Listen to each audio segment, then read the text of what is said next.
ఇక వైష్ణవి వెనకాలే కృష్ణ కూడా వెళ్తూ ఉంటాడు. ఆగు కృష్ణ అని చెప్పి అనగానే ఇక వైష్ణవి ఇక ఏంటి నీతో మాట్లాడడానికి ఏముంది అని చెప్పి ఇక కృష్ణ అంటూ ఉంటే, ఏంటి నా మెడలో ఉన్న తాళిని చూసి కూడా నువ్వు అలానే మాట్లాడుతున్నావా అని చెప్పి అంటూ ఉంటే, అవును నేను అలానే మాట్లాడతాను, నువ్వు చేసిన పని అలాంటిది, నువ్వు నీ వల్ల ఇప్పుడు కుటుంబమే బాధల పాలవుతుంది అని చెప్పి ఇక కృష్ణ వైష్ణవిని చాలా తిడుతూ ఉంటాడు.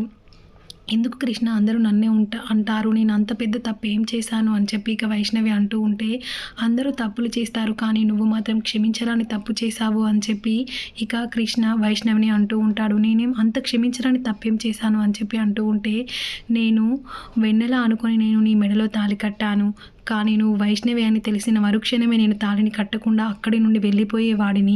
కానీ నువ్వు నన్ను చాలా పెద్ద మోసం చేశావు.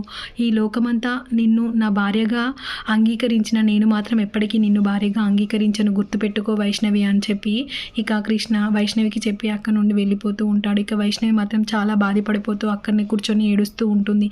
ఇక మరోవైపు వెన్నెల మాత్రం ఇక శంకర్కి కనిపించగానే ఇక శంకర్ మాత్రం ఒక్కసారిగా వెన్నెలని ఒక్కటి పుచ్చుకొని, ఏంటి నువ్వు చేసిన పని ఏముంది, టైంకి నేను రాకపోయి ఉంటే ఏం జరిగేది అని చెప్పి ఇక వెన్నెలతో అంటూ ఉంటే, వెన్నెల మాత్రం ఏం మాట్లాడకుండా సైలెంట్గా అలానే చూస్తూ ఉంటుంది. ఇంత ధైర్య సాహసాలు సరిపోవు, ప్రతిసారి పనికి రావు అని చెప్పి ఇక శంకర్ మాత్రం వెన్నెలని నిలదీస్తూ ఉంటాడు. చూద్దాం మరి రానున్న ఎపిసోడ్లో ఏం జరగబోతుందో. మీకు కనుక ఈ వీడియో నచ్చితే వీడియోకి ఒక లైక్ చేయండి, మన ఛానల్ని సబ్స్క్రైబ్ చేసుకోండి.